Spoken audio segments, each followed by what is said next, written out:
We talk a lot about feminism. It's a big word in this country. Feminism. Women's rights. Yes. You spelled it's okay. It's fine. And I'll tell you the truth is, I'm not a feminist. I'm Jewish, and I believe that we've been towing this line for some 5,777 years. And for a movement that started fairly recently, I don't subscribe to its beliefs. What do I mean? It's absurd to me that you live in a country where, how many years ago could women not vote? 100 years ago. Even less than that. It's less than 100 Even less than that. It's less than 100 years ago. Mm-hmm. We live in a country, we talk about freedom and equality and feminism, and women still make less than a man does at the same job, working the same hours. You have a country which could be tomorrow this will change, has yet to have at all, and it's not the reason, in my opinion, to ever vote for a person because of their gender, but has never had a female president, ever. But we haven't Ever. had a Golda Meir. Israel already in the 60s, and you should know, Israel on a social level is much more conservative than this country.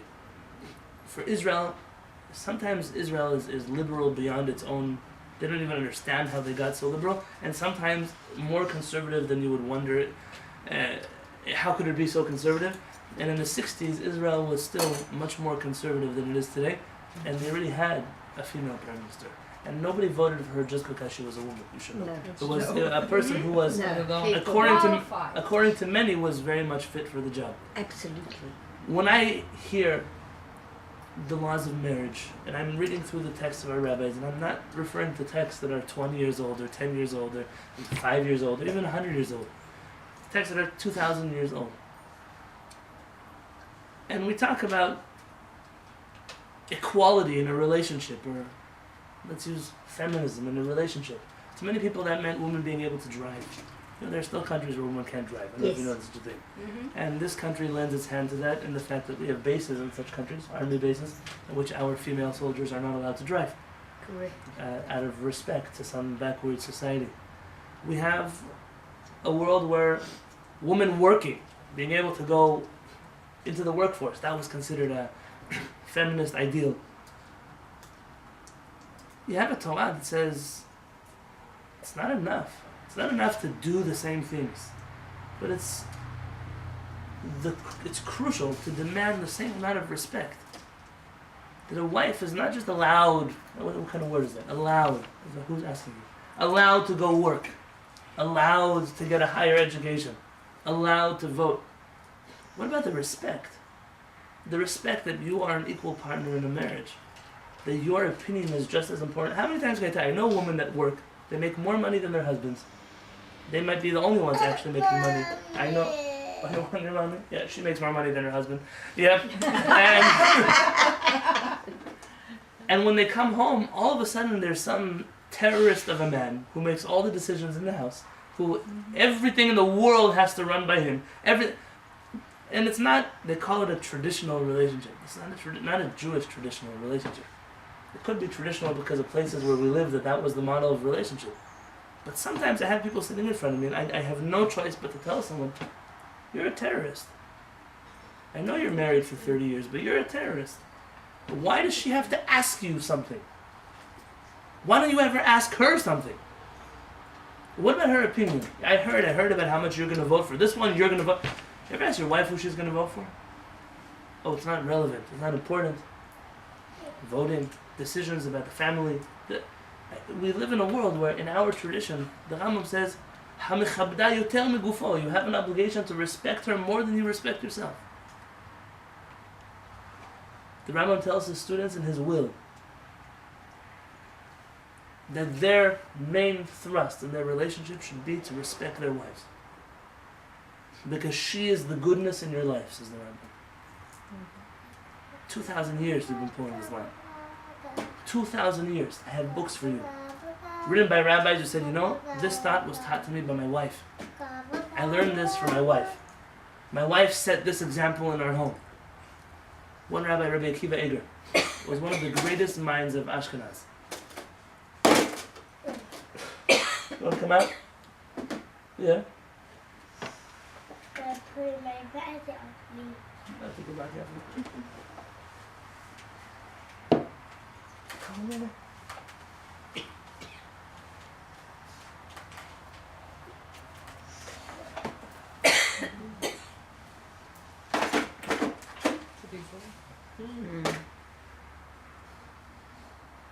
I was telling you, Rabbi Akiva Eger. In the yeshiva world, there's not a day that goes by that they don't quote his name. Perhaps one of the most brilliant minds that ever came out of Europe. Rabbi Akiva Eger, in his diary, writes that all of his HaShamayim, anything connected to his relationship with Hashem, he learned from his wife. So he writes, so they would stay awake in bed at night, talking for hours. He said his wife was his teacher in his relationship with God. In our relationships, the Kadosh Baruch Hu demands not just the external trappings of equality. You could work. Why does someone have to ask you for permission to work? You could leave the house whenever you want, without a male escort, like some societies still have today. Correct. You can. What about, I really appreciate your opinion. I want to know what you believe about something. This house has 50, there was an old argument. Yeah? You're stuck. So turn it around and drive the other way. We spoke about this in this class about a year and a half ago, between Rav Kook and Rav Uziel. Yes. Rav Kook believed that women should not vote. Do you remember? Yes. And Rav Uziel believed women should vote. Yes. Do you remember what was at the crux of their argument?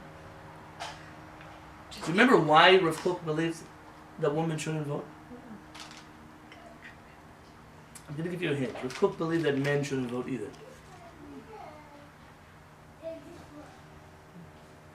It was a wonderful tract that you did so much in that tract. I can remember you doing it. Rav Kook said he does not understand how there can be two votes coming out of one home. A family should vote as a family. There should be a vote, and there should be some system of elections in which a family carries weight more than one person carries weight. But that decision has to be unanimous inside of the home. And they have to fight it out. And they have to work it out. And a vote should be, he said, how could you have one home where one person is going to do this, one's going to do that? They're living on two different playing cards. Rav Kook said he doesn't believe it. Can't happen. He said it would undermine the unity inside of the home. It's true, because that's what's happening. And he said each home, each home should decide on themselves. One person is going to vote for all of us, and this is who we're going to vote for. You're an individual. You shouldn't have to do what your husband says or your wife says. Everybody has their own opinion. So I disagree with that. I understand. Rav Kook believed, though, that this model of two people with two different opinions not being able to agree on one opinion was a problem in all. But if everybody thought that way, the whole world would be blah. Why would it be blah? No, Because everybody has differences of opinions, and just because you live under one roof doesn't mean that he's right or she's right. Let me give you an example.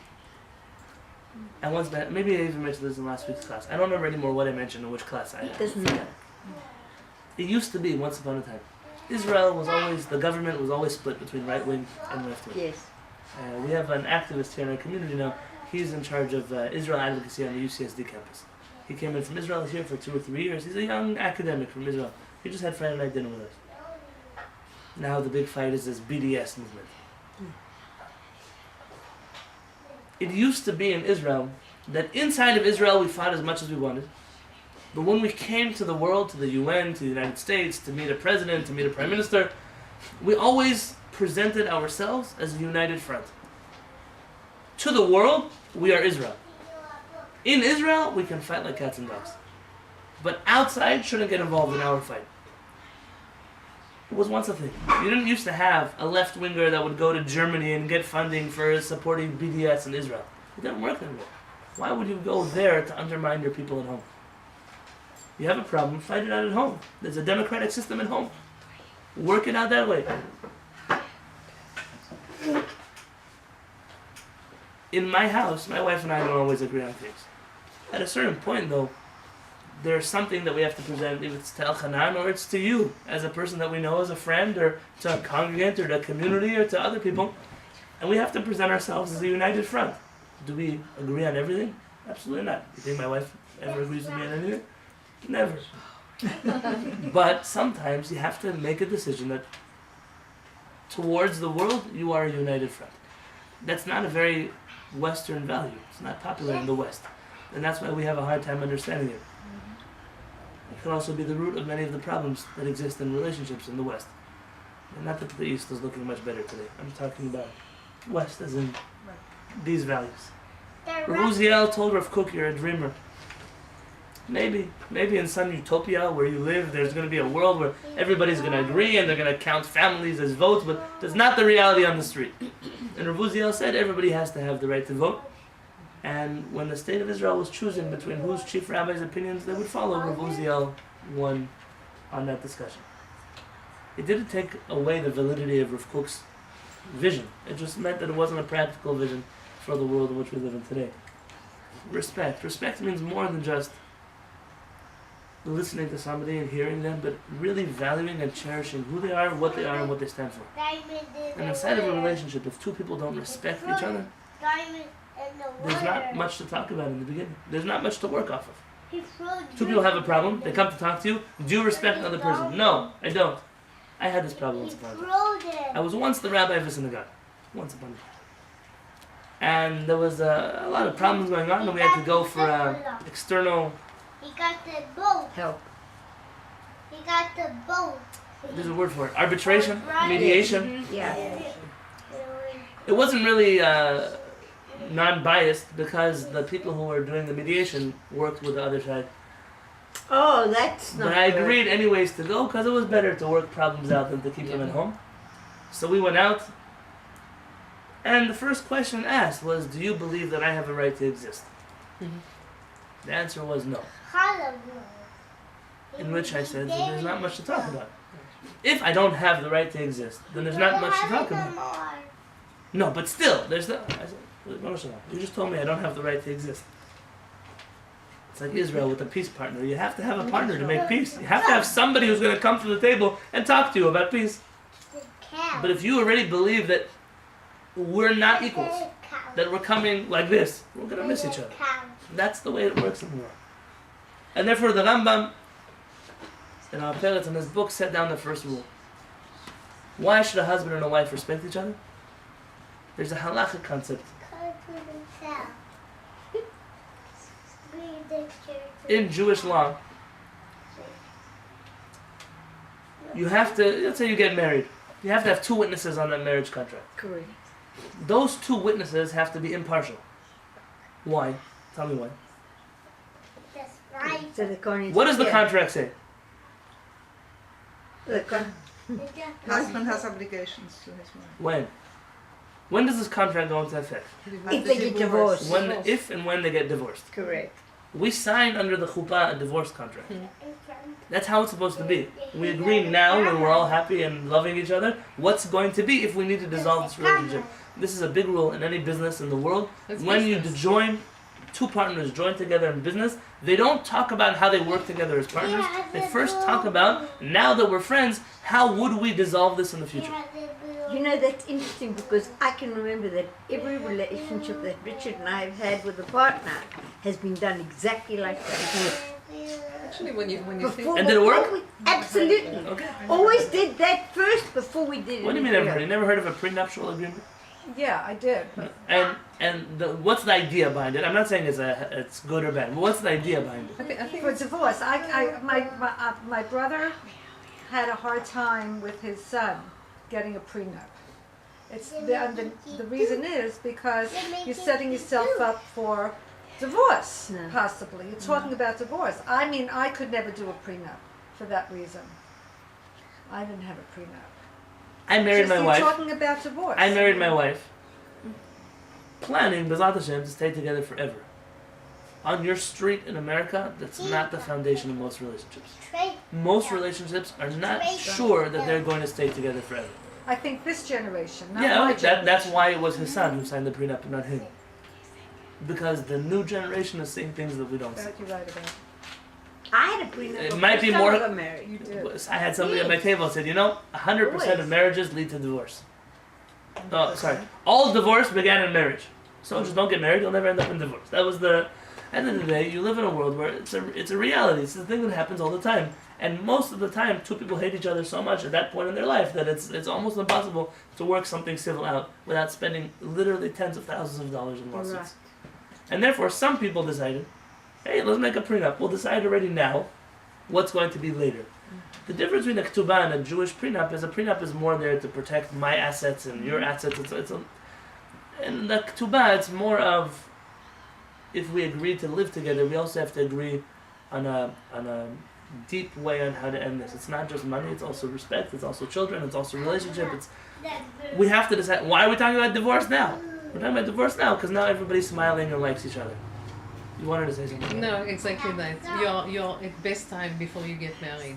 So you're trying to resolve, God forbid, something like that can happen. So that's when you're doing it. You're doing it. Let me tell you an interesting story. I had somebody recently call me up about business problems they were having. Partnerships, I always recommend against partnerships in business. Whenever it's possible, don't do it. It's not worth it. Sometimes, though, there are businesses that need a partner because one person is a very good businessman, but the other person has the capital to invest inside of the business. Correct. And therefore, one needs the other one. It's just the way it works. The one who has the money doesn't know how to do anything with it. And the one who knows what to do with it doesn't have the money to start the business. And therefore, two people join together, they decide on percentages, and shalom Yisrael. Correct. Most partnerships, not all, most end in disaster. And so this man told me that he had a business he was going to start. And at that point in time, he needed his brother, who also wanted to start a business. His brother had the finances, he had the business know-how. They wanted to start a business. And they went to their rabbi, a big Hasidic rabbi in New York. And their rabbi said, it's not a good idea to do business, especially not inside of a family. He said, but if you tell me there's no other way, so here's the suggestion. Come to me, let's write a contract. The contract will say in it that you agree to do business. And after 2 years' time, no matter how well the business does, you agree to split off into separate businesses. You are agreeing now that this partnership is only for 2 years. In 2 years, you're both going to split the company in half, and you're going to open up the same company, just two different parts of it that have nothing to do with each other. You're no longer partners, but you're your own bosses. And he said the wisdom of that rabbi's contract saved his relationship with his brother, with his wife, with his parents, with his children, because after 2 years they pretty much got sick and tired of working with each other. They both knew what they were doing at that point in time, and 2 years it was already a good time for them to split. When you have two witnesses on a contract like that, why do they have to be impartial? Not to take sides. Give me an example. By my own table. If one of them is, what's the greatest way for someone to be partial? Is if you're friends with them. Friends with them, Or related. Or Related to them. Exactly. What else? So you have money invested in it. Oh, if you're a business partner of theirs, what else? You're not impartial, that's right. There are a few kinds of people that are invalid as witnesses. One, if I'm related to Family the person. Relative. Two, if I do Friends. business with a person. Friendship we would define as something at stake, which most often is going to be some kind of financial arrangement. It's a friendship can be that it could be the friend of the husband, but is not friend with the wife. Correct, that's a problem. That means that he's going to have the Let's husband. go to step. The point is, when we come to court at the end with this contract, one of the that's not my signature. She forged it. What do you mean? They don't want to get involved here, and they're trying to derail the proceedings. There's another person that's not allowed to be a witness on a contract. A rabbi. Bye-bye. No, I'm very often witnesses on contracts. Oh. A gambler. Do you know that? Someone who gambles professionally is not allowed to be Oh, I on never heard a that. contract. Why? Because he lose all the money. He doesn't care. Say what you mean. Not sincere? You're both saying something close. Speak your mind. Imagine you had to put together a jury. And there was somebody on your jury that has a reputation that they will do anything for money. Oh, you can Oh, bribe you can be somebody. bribed. Can You be can be bribed. bribed. We can't judge. Listen, you come to a wedding. You can't know, like, are you a person with integrity? You can't really know. You could definitely, though, rule out the people who don't have integrity. Yeah. And our rabbis gave a few people who don't, 7 kinds of people who don't have integrity. One of them is a person who'll do anything for money. It's a person who'll sell his children for money. A person who it doesn't make a difference what's at stake, a relationship, a friendship, a community. They'll be a sellout for money. That kind of person you never, ever, ever allow into a Jewish court of law. Makes sense. But being a professional gambler is not allowed either. Correct. So somebody who is Money. yes. I have two friends that have been married 30, 35 years. And they're now both going through a divorce. And the husbands, are supposedly Orthodox Jews. And they're being disgusting is the only way I can describe it. But so what good is the ketubah in this case? I mean, the witnesses were 30 years ago. They did. Whatever. Yeah, that's what true. good is the ketubah? I've got a witness who's died. It's on my ketubah. The poor man passed away. What can I do? Get But a the medium. ketubah exists. Too late, Avril. That's it. You're done. You're stuck for life. I'm stuck in life. What can I So do? here's the story. The story is as follows. A person passing away is normal. That happens even in a normal marriage contract. A marriage license that you The file with the problem- city, people pass away. The problem with the ketubas in this country, and I mean it because I've got ketubas from another country too, is that nobody takes them seriously. There you go. And the things that they write on them are worthless. Right. The whole thing is worthless. I've never seen. For me, it was the biggest shock of my life when I married my husband, and we went to do the ketubah, and the rabbi he thought it was a joke, and I mean, it was just ridiculous. The whole setup was ridiculous. We spoke about this recently in a class that we had about divorce. If you remember, we spoke They about don't- this they don't maybe tell the 3 months truth. ago. Oh, yes, we did. When Devorah was in New York. And I mentioned to you that I can't control a system that doesn't have a system in place to enforce the things that are supposed to be enforced by the system. What I mean? We pretty much crumbled the entire Jewish rabbinic system. And whatever the community hasn't done, the rabbis have finished crumbling to pieces. Correct. And essentially we live in a world that has laws that are supposed to be enforced by a rabbinic system that doesn't exist. Also, life has changed a lot. When we lived in Jewish communities, very cohesive, small communities, and being totally dependent on each other, there were certain things which could be enforced. Now, if you don't like something, you quit town, you live in a different place, it doesn't matter. You can do whatever you like. Correct. And just now, we're having this whole question of people's conversions. They come to Israel until they find out their conversion was not accepted by some rabbinic court in Israel. Mm-hmm. Someone decided that rabbi was not a good enough rabbi to convert. This rabbi wasn't, you know what I'm talking about? Yes. It's been going on now for years. But the last few months, there have been some famous ones. Trump's daughter is the one that they were shaking their fists about in Israel recently. See, In the meantime, she was at the Ohel it doesn't yesterday. make She was what? it doesn't make a difference. She was at the Ohel yesterday Oh. with her husband. Yes. It doesn't make a difference which you should know, Avril, and I say this strongly. The Lubavitch Rebbe in his lifetime had the infinite wisdom to not allow his Hasidim to ever get involved in politics. I know. Ever. On anything. I Not know. even in Israeli politics. Get And that was a involved with big, what? in politics, Oh, in politics. In any politics. anything. And that worked for a long time because in Israel, for example, the Chabad movement was always given a free pass onto Israeli army bases and things like that because they were never involved in any of the political disputes in Israel. Correct. When Gush Katif happened in Israel, the disengagement from Gush Katif, Chabad got involved on a political level because the Lubavitch Rebbe was against giving away land and they felt it was warranted. And Chabad was banned from army bases in Israel for a number of years. And even today, it's hard to get a permit as a Chabad rabbi to get onto an Israeli army base.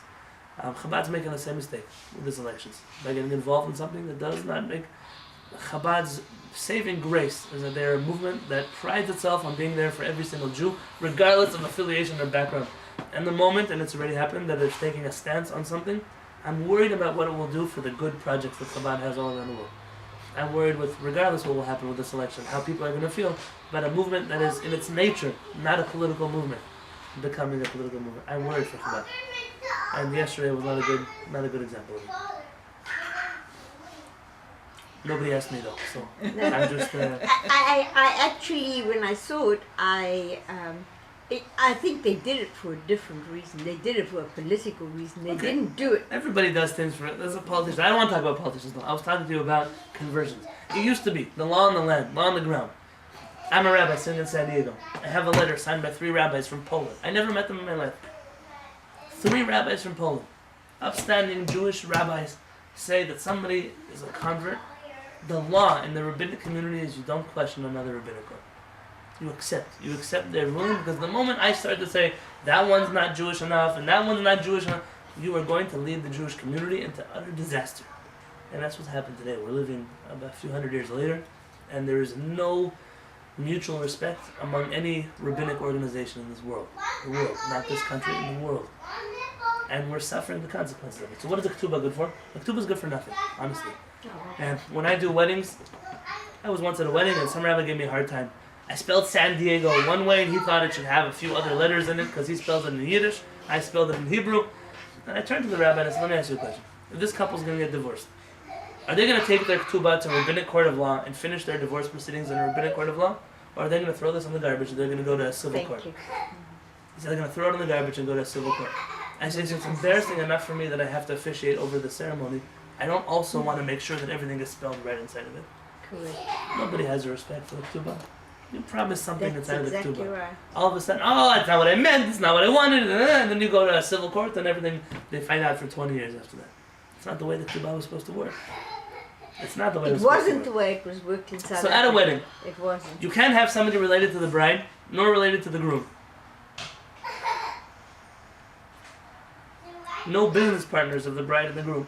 No professional. Then my brother's marriage is not valid? Uh-oh. You look so happy. I What? know. Too happy, a little bit. What is considered related, though?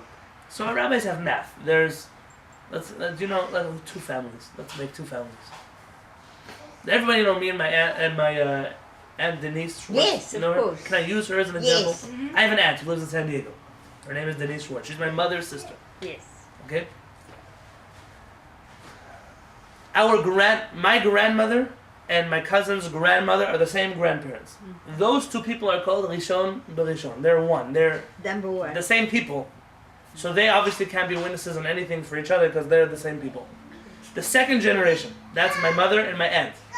They can't be witnesses for each other, nor can the grandparent be a witness for either of the children. Yes. Right? So not 1 and 1, not 2 and 2, and not 1 and 2. Yes. Right?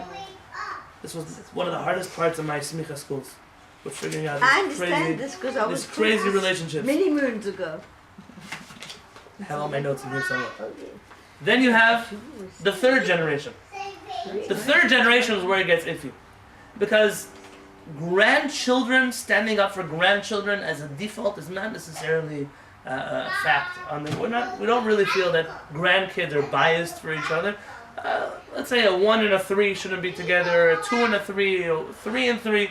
But after these 3 generations, you could be a relative, you could be the long lost cousin from somewhere else. These things work. The question here is, what are a husband and a wife considered? One. Are they 1 and 1? Are they... What does it make a difference? Neither of them can be witnesses on something for the other one. That's obvious. So what difference does it make? What if one of them has a child from another marriage? What does it make that child in the relationship? Are they one more step removed? Are they one step closer? The bottom line in halakha is that a husband and a wife are not considered even 1 and 1. There's a halachic term for a husband and a wife, and it's called echad. They're one, period. Meaning, they don't function as 2 separate anythings in Jewish law. And therefore, they're considered one entity. The reason for this? The Torah says the following verse. The Torah says that when a man will get married,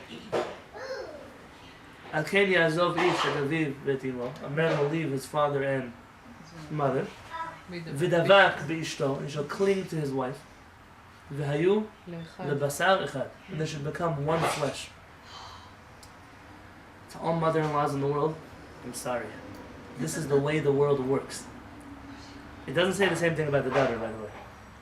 Daughters not necessarily leave their parents and cling to someone else's family. It's not normally, it could be, not normally the way it works. In a relationship, two people become one flesh. And in Jewish law, we treat them as one flesh. One entity. One entity. Exactly as the same person in halakha. Which is why, in America, you have an interesting law. It doesn't exist in New York. When I rent a car in New York, so who's allowed to drive in that car? You. Me. What if I want my wife to drive in that car? She has no right. I have to pay another $12 a day Correct. for her to drive on that car. It's called an Correct. additional driver's fee. That's right. California doesn't have that law. In California, so long as you are a husband and a wife, you don't pay an additional driver's fee. Because a husband and a wife ride on the same ticket. California's law regarding rental cars It's Jewish. is a It's very Jewish law. law. Your wife, your husband, is not a separate entity. Sometimes you get this question. You get an invitation in the mail. And they say, to Rabbi and Rabbanit Halevy, we'd like to invite you to this event. The question is, are the kids invited? Like, do they have to write and family for the kids to be invited? Yes. Do they have to write the kids' names? Now, what if someone just sent an invitation to Rabbi Halevy? Am I allowed to bring my wife? Yes. Yes. Yes. Good question. If you're Why did they not write my wife's name in there? She wasn't invited.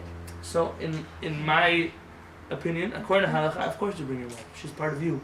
You ride on the same ticket. You can't invite one spouse and not the other spouse. It doesn't work that way. Oh, but it does in American. It does in American Amen. society.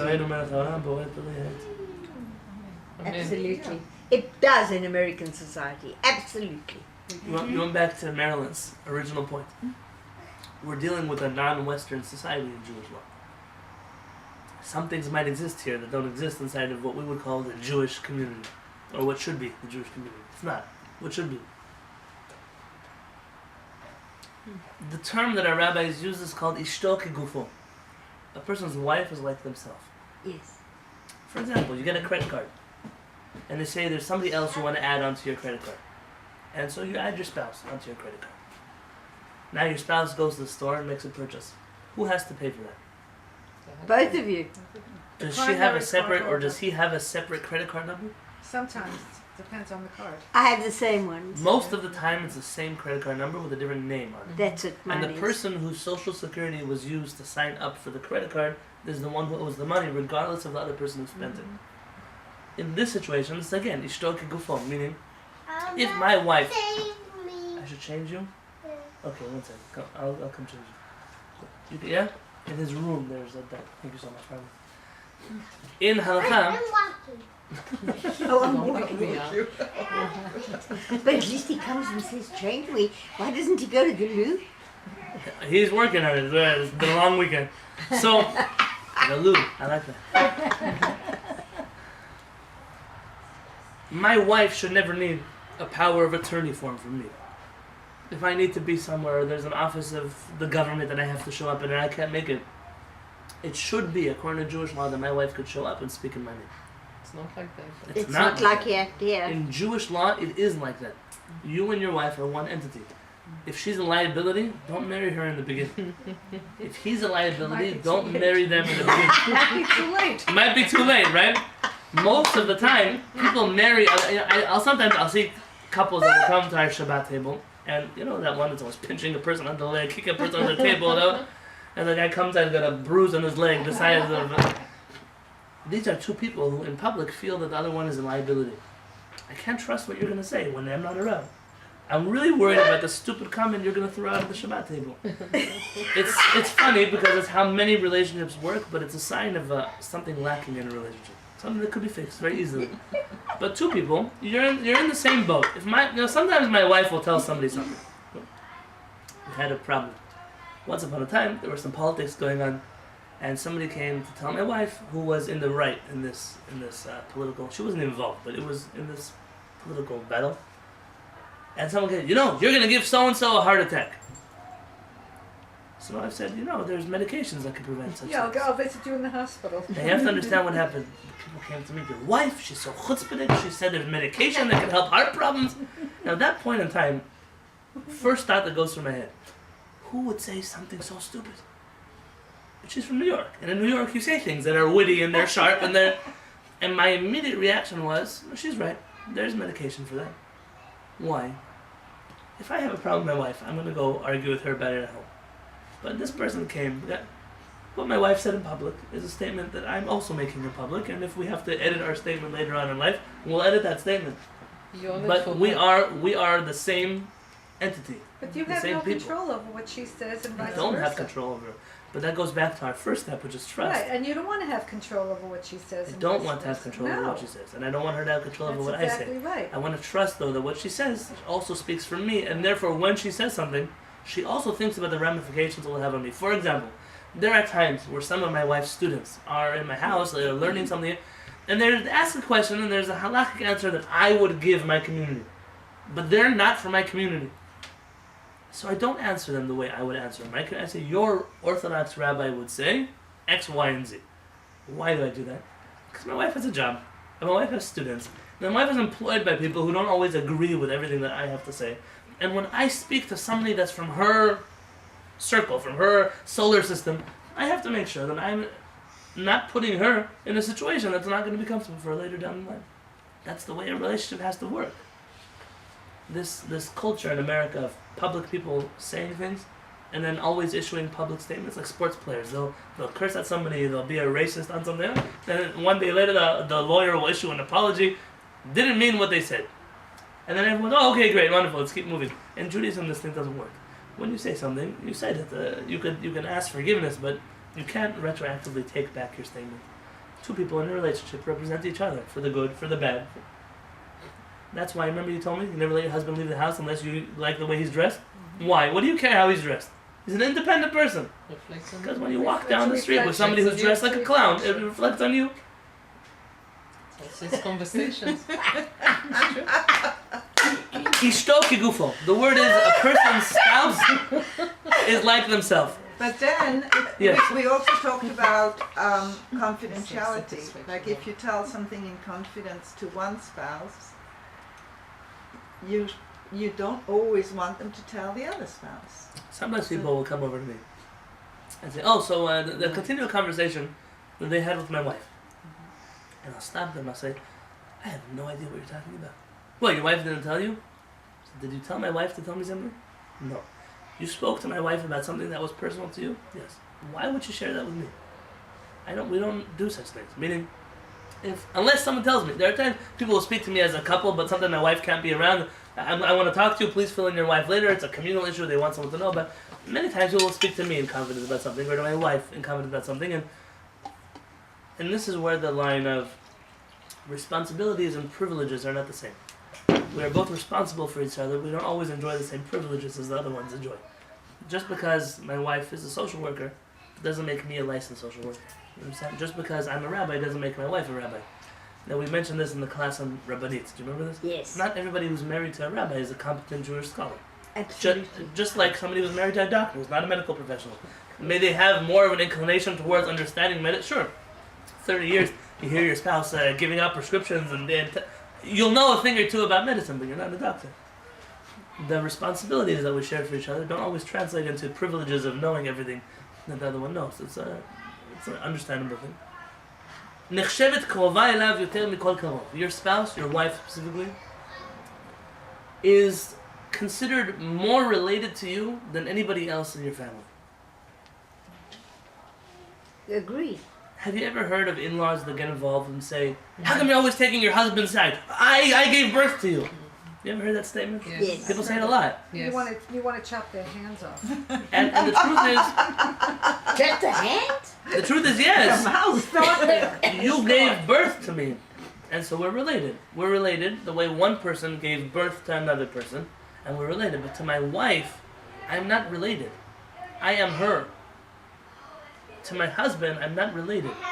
I am him. We're not relatives of each other. Sharei hi ke'atzmo, v'hayu lebasar echad. That's what it means. They become one flesh. I am more related to my wife than I am to my parents. It doesn't mean to disrespect your parents. It just means our relationship is closer. The fact that this is not an ironclad rule in any relationship is a problem.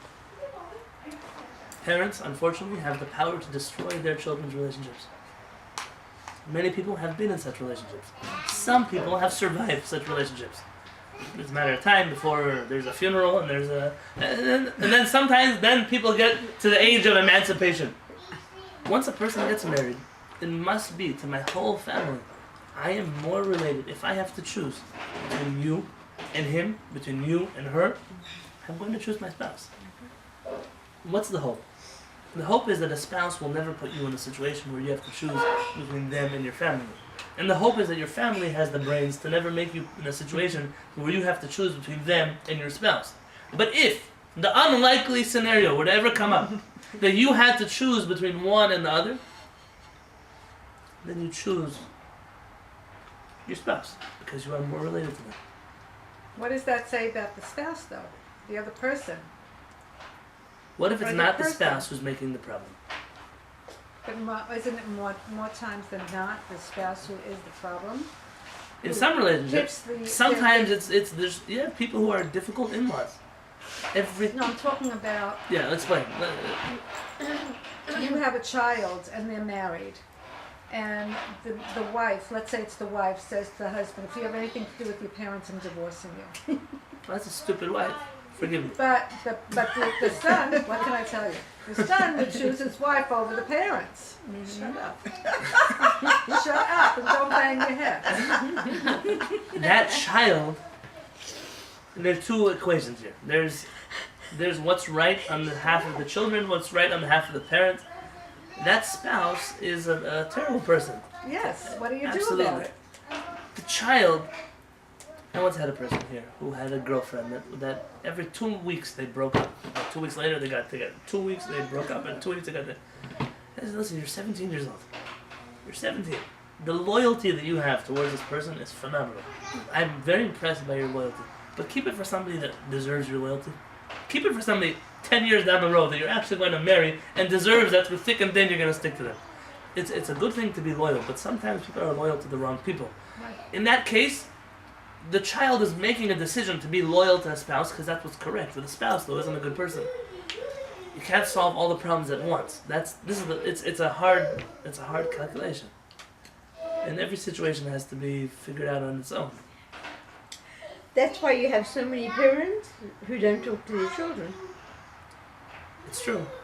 I have a friend who's an only child, and he married a girl. They dated for 5 years. Now, in the Orthodox world, this is not a normal occurrence. Definitely not. But her parents, it wasn't me, by the way. Her parents would not have it that they would get married. They didn't want this boy. They didn't want him. They didn't want him. When they got engaged, before they got engaged, he called up his father-in-law to say, I'm coming to America to propose to your daughter. I just want to wish you Mazal Tov.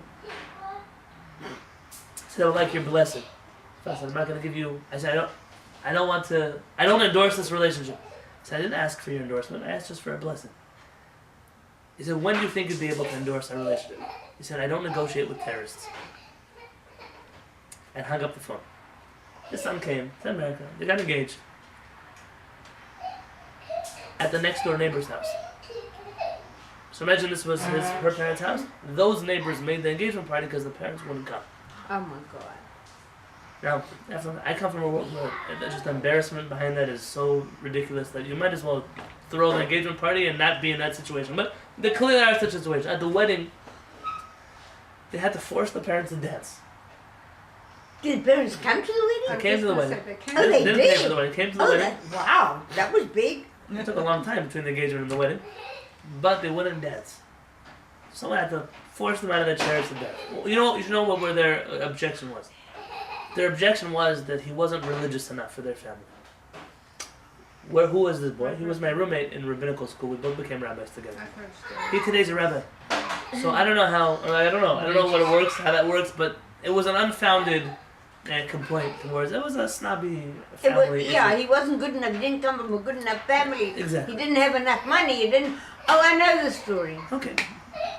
I can write books on it. When I asked my friend, so can you recap for me? What's your opinion on that? What would you have done different? What lesson did you learn?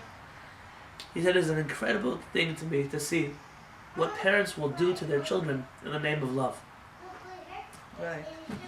They'll not be at their child's engagement party. They won't be there with their children to dance with them at their wedding. All in the name of I love you so much that I won't let you do that. It's a pretty crazy thing. They live in a world that's a very interesting place. And Did they people are get very... along better now? Today they're best friends. Today it's wonderful. It's all fine and dandy. fine.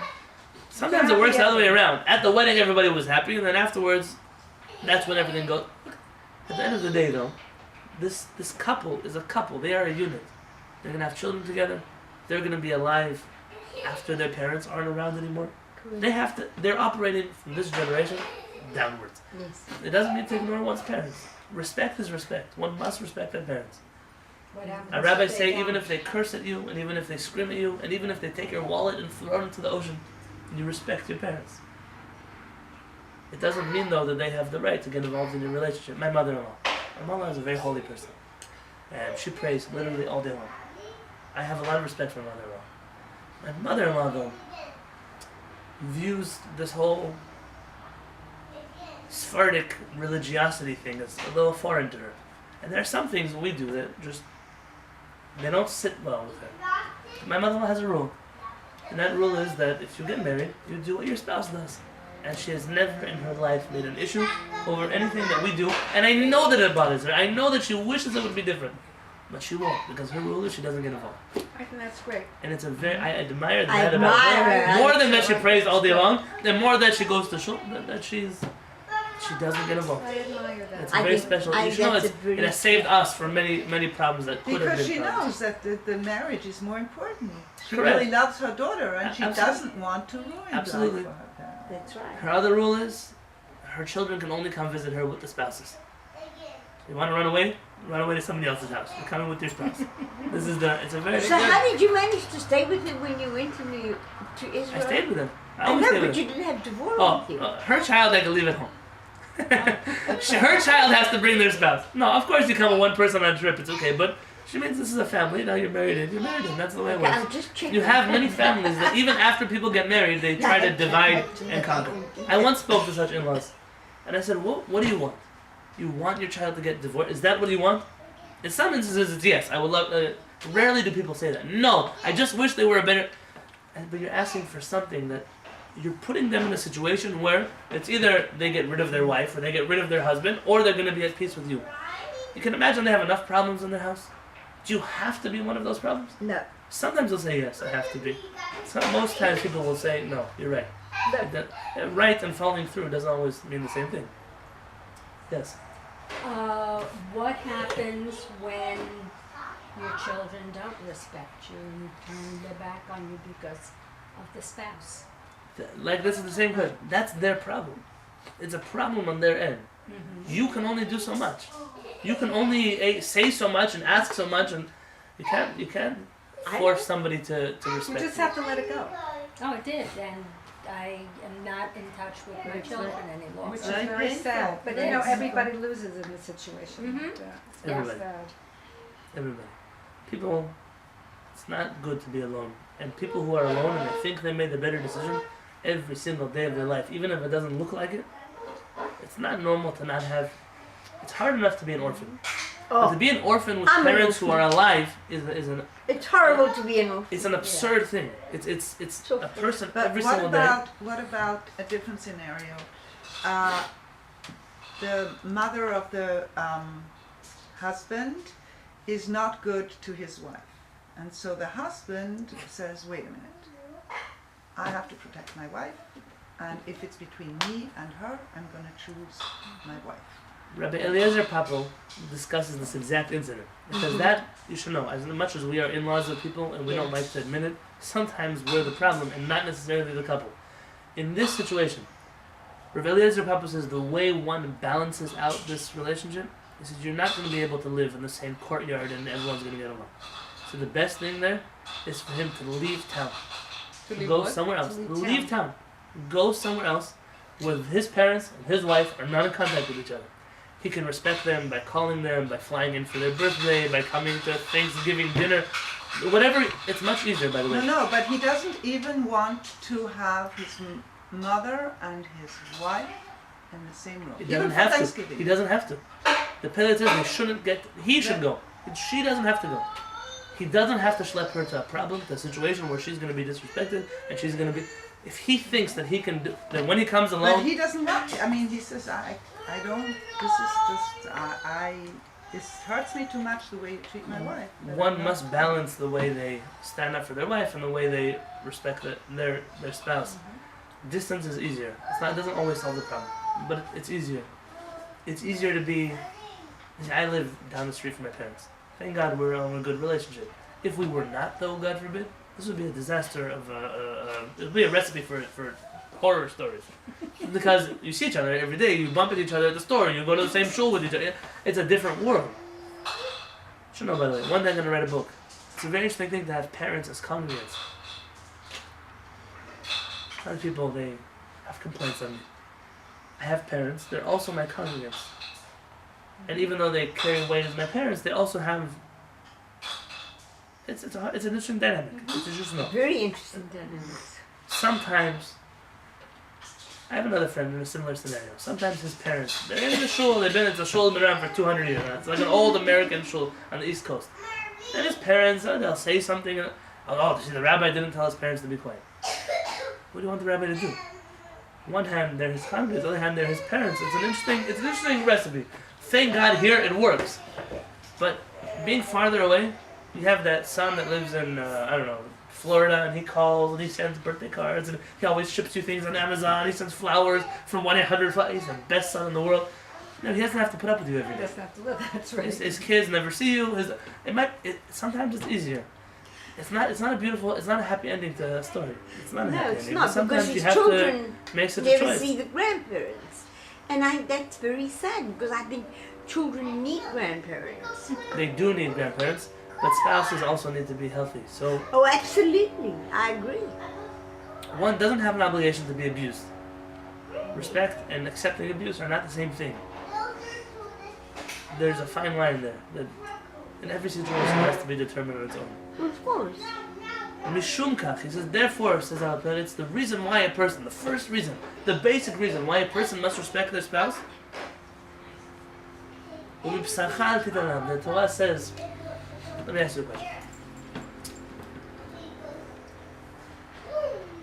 I have a friend who's, not a friend, somebody that I know. I was sitting at his table, Shabbat table. He was debating buying a third house or not. Yeah. Good problem His to have. father is on the verge of bankruptcy.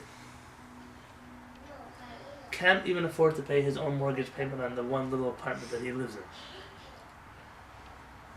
Forget the insensitivity of at that same Shabbat table with the father around, discussing, where should I buy my third house? Where should I not buy my third house? And the father is there on the He's table? there at the table. This is ugly. And he knows his father's almost in bankrupt. That's what I said. That's ugly. According to the Torah, one has an obligation more than anybody else to, if it's financially, if it's emotionally, let's talk here financially in this case, To help your father. to help their family before they help anybody else. Right. I'll explain. That has to come from within, though. It must come from within, but it has to be told from the outside. Sometimes people don't know. They don't think this way. They just miss the whole... Someone has a child who's struggling financially. And they are supporting their child. They are helping them through, in the hope that eventually their business will start up and eventually everything will come together. And the rabbi from the local we need help with the building fund for the synagogue. The people have to make calculations. If they have tzedakah money to give to both, they can. But if they have to choose, now they're going to cut off from their child in order to give to the synagogue. No, They have to say, with all due respect, the Torah demands from me to give to my child first. absolutely. This is a valid answer. It's a halachically correct answer. How much more so the person take care of themselves? I'm not talking about a situation where someone can take care of themselves. Now they have to help other people. Inside of a family, if you have somebody in your family that needs help, you have a biblical obligation to help them before you help anybody else. I thought that was just You normal think it in would a be family. self-understood. I mean, It's not. It's not that way.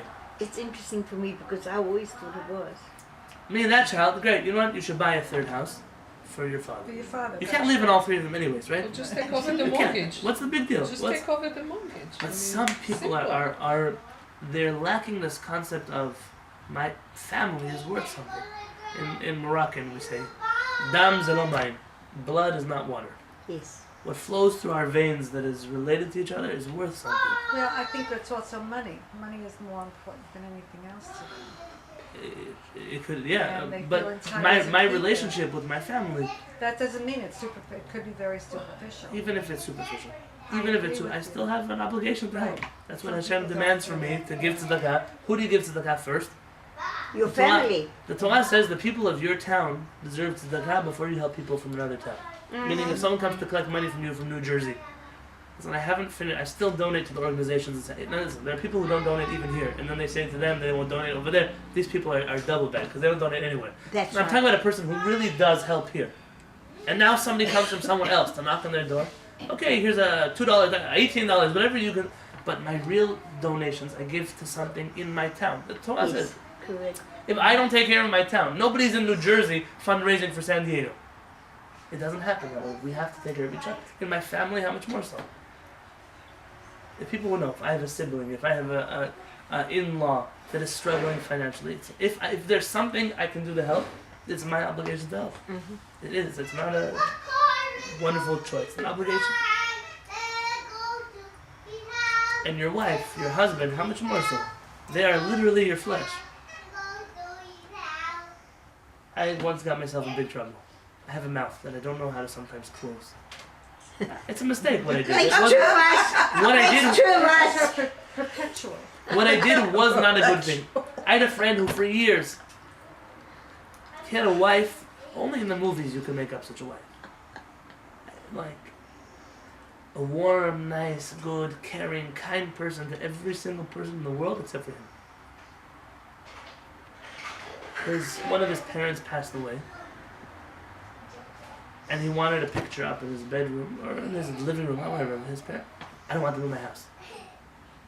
Just sitting shit on his parents. What in the world do you care? That's horrible. Was she nice to the parents? To everybody in the world except for him. So I once came to their house. I was a guest. And you don't understand. It was everywhere I went. I sat in this corner of the house. I got a glass of tea with a plate of cookies. I went in that corner of the house. I got a glass of tea with a plate of cookies. How much tea and cookies can a person eat? Everywhere I went. I was there for a whole weekend. And this person's one of my best friends. A very good friend of mine. And at the end, we were having this conversation. And so, what do you think about Shabbat? I said, so and so. If only you would treat your husband the same way you treated me, everything here would have been wonderful. I was never invited back. Don't worry. It was not my place to say such a thing. I was mad. I was frustrated. I was upset. It's still not my place to get involved with somebody else's relationship. But the moral of the story is still true. There are some people that have a nice way. They can be nice to everybody in the world. They are always nice people at the synagogue. They're nice people at work. Their spouse, they treat like they're a dog. There are many people. You know people like this, don't they? You know people like this. The first thing, this is your spouse. Everybody else in the world is a nobody to you. Rav Chaim Vital, who was the student of, somebody here knows. Rav Chaim Vital was the student of the Arizal. Rabbi Yitzchak Luria, the main Kabbalist in Tzfat. Rav Chaim Vital was the prime disciple of the Arizal. He wrote all of his books. Rav Chaim Vital said that from his rabbi he was taught that on a spiritual level, according to Kabbalah, the Torah says, "V'hafta l'recha kamocha." You must love your fellow like yourself. You have to love every person the way you love yourself.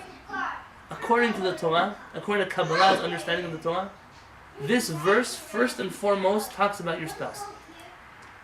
You must love your spouse more than you love everybody else. Your only mitzvah of loving a fellow is the person who's married to you. Everybody else, who's there for you at the end of the day?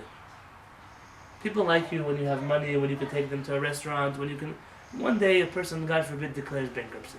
Who's going to be there for you? Nobody. Only the person you dragged into debt with you. Who else is going to be your friend? Who else? Oh, I heard you have a hard time paying your water bill this month. Let me help. Who?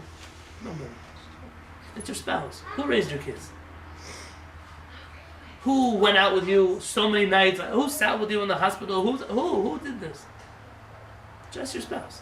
Why do you spend so much time on everybody else? Why?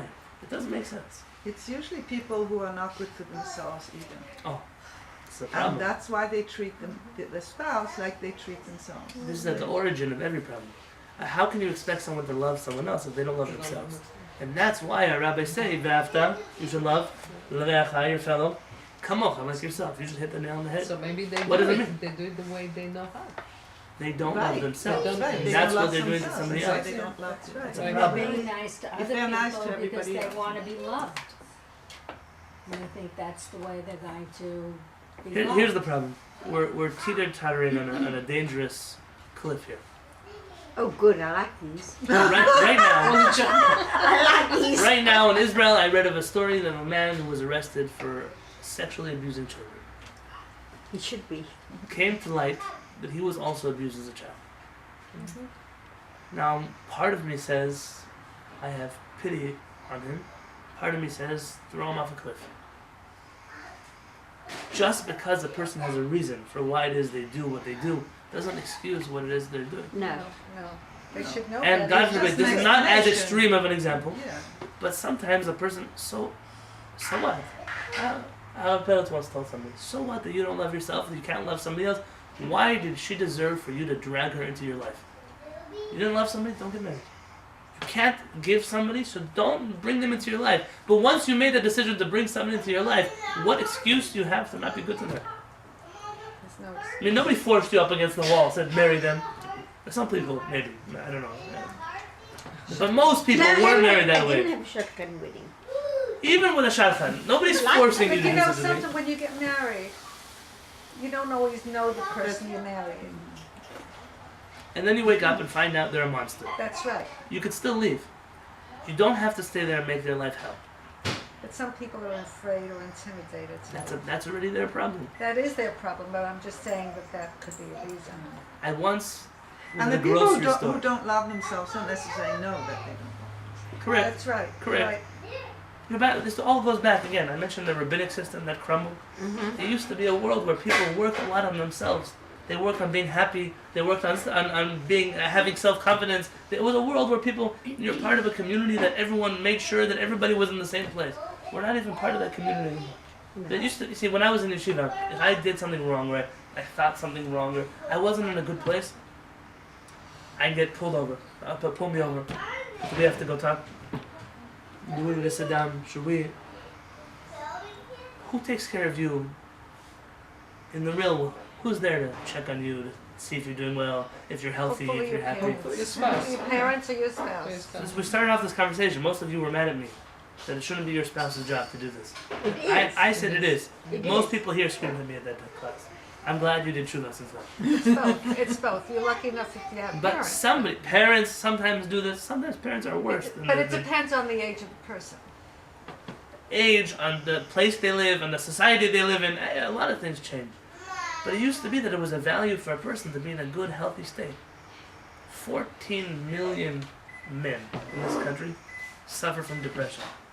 Serious depression.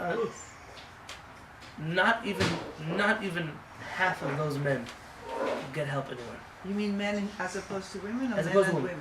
women? In this country, 79% of people who suffer with depression are male, and 21% of them are female. And what's the reason? And the women who go, the percentage of women who go get help is much higher than men who get help. You live in a society where it's very dangerous for men to show emotion. That's Right. If a right. man is going to cry, he's not a That's man right. anymore. If a man, what is it? Man up, tough up, stupid sayings like this. Well, actually, it's changing also because today men, women, is the same thing. So it is changing as well. Things change. 14 million is a huge number. It's huge. And not often is it a person. There are times there are chemical imbalances. Most times people are bullied into a place of they're stepped on at home, they're stepped on at school, they're stepped on at work, they're hurt, physically hurt. You live in a world where it's not even safe sometimes to send your kids to school. It's a crazy planet. But men don't like to ask for anything. They really don't. They can't. They won't ask for instructions. Directions. They say that's why the Jews wandered. God forbid, They say directions. that's why the Jews wandered in the desert for 40 years. That's right. You know why? Nobody asked for Because they want to ask for directions. directions. This is, Correct. Yes. No, That's but it's true. true. It is true. do you know though? Let's not talk about men and women in general. You know why people have a hard time asking for help? They The don't real want to appear to reason? be weak. What makes them weak? Asking for help. No. It's not the asking The for help. self-conscious, I Perception. think. their No, perception. the reaction of The other reaction people. on the other side. Okay. Somebody once came to a rabbi and complained that her husband, she hates that there's only one woman in the world that her husband listens to. One woman. Everything she says, he His does. mother. Siri. Siri on the iPhone. His GPS. My husband And she says go right, he goes right. She says left, left. So I just ask him to pick up his plate from the table and he won't listen to me. Oh, that's so funny. And the rabbi tells It's him, not, it's becoming a reality. if you spoke to him like the GPS spoke to him, then maybe he will listen to you also. See what happens when he messes up with the GPS? Recalculate. You idiot, you never listen to me, you always go there. It never happens. No. It says route recalculation. At the next intersection, make a U-turn. You know, you added 2 minutes onto your journey. Something like that. Yes. Nothing crazy happens. How often the reaction that we get from people is one of, oh my God, I wish I never shared with you. I shared with you my heart and you just used it to stab me. Or you share with somebody and then a week later they'll bring it up in a conversation. You're no longer in that place. You're not struggling anymore and they'll use it against you. I once saw a person who had friends from when before they were observant. And this person now is very observant, keeps kosher, keeps Shabbat. Oh, look at you, so care about kosher. Remember that time we used to eat at McDonald's together? In front of the whole Shabbat table? What's the point of saying such a thing? You used information you knew about a person to hurt them in front of other people. That's exactly why they did it. Nasty. That's why they did it. That's exactly why they did it. Not be nasty. necessarily. To be nasty. Or they were trying And to say, you came a long way. Very good. You know, sometimes you'll hear people, you know, I recently saw somebody in my shul get a compliment that they read Hebrew so well now. And so you could say, you know, your Hebrew reading is incredible. Instead of saying that, they said, do you remember how bad you used to read Hebrew? Now look, you're so much better. It's an Why did the first half of the sentence have to be It's this? an underhanded compliment. Very good. There are people who only know how to give underhanded That's right. compliments. You ask them how something was, If you're Not British, bad. if you're Not British, bad. Not bad. Not bad. not bad. How are you doing? It's too negative. It's not okay. Bad. It drives me insane that people are so negative. But this goes back to what Tamara was saying, that the people have never British been way. positive. They don't know how to be positive. So we're back into the situation where at the end of the day you have somebody in your life. It doesn't make a difference where you're holding. It doesn't make a difference what you're up to. The fact that this person has chosen to share a destiny with you, that means that you have fused into being one being. You know, you gave up the privilege a long time ago to abuse this person, to drag this person through the mud. At the end of the day, we're stuck together. We're stuck together. We wish we weren't stuck together. Fine, but we are stuck together. That's the reality on the ground.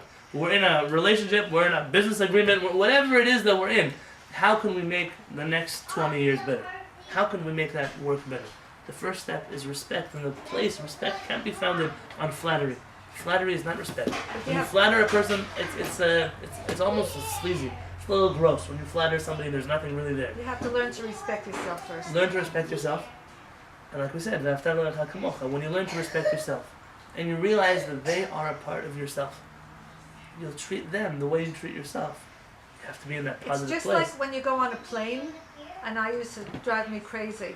If the pressure drops, put the mask on for yourself and then help your children. And I was like, how could you do that? My children's struggling. You have to help yourself first. Then I realized if you don't help yourself first, you can't help your children. It's very important. Because you can't. This is a very important rule. And at the end of the day, they had a picture Agreed. I saw recently. The picture showed a man and a wife. They were getting dressed in the morning, looking into the mirror. So she turns to her husband and says, "Hey, do I look fat?" And he says, "Do I look stupid?" This is But the truth is that at the end of the day, the answer to this question of I don't like the way I look, I don't like the way I am, I don't like my job, the answer is to tell a person, you know, I married you, and that means that just like when I put on a few extra pounds, that doesn't mess up our relationship, it goes with you. Just like I love myself regardless of how I look in the mirror, I need to love you the same way regardless of what a person just like you would accept. A person doesn't like the hair color. They don't jump off a cliff because they don't like the hair color. Their spouse's hair color is not a reason to have a problem with their spouse. Just like I accept myself with my good parts and my flaws, and hair color is not a flaw. They're Please just understand looking me. for something. It's not a flaw. But they're just looking for something. They're looking for something to knock themselves, Right. or to knock someone else. Right. At the end of the day, To make we are the themselves, same to being. elevate themselves. Just like I'm not perfect, but I love myself. I will do. Every person is selfish, even though we're not perfect. Once you marry somebody, you have to be selfish for them also, because they're part of you. And even though they're not perfect, We're on the same boat, we're the same flesh, we're the same person. But next week we'll continue into another that. Have a beautiful day. Thank you very much, Rabbi Yanni. Thank you very That was much. a great All the best. class. All the best.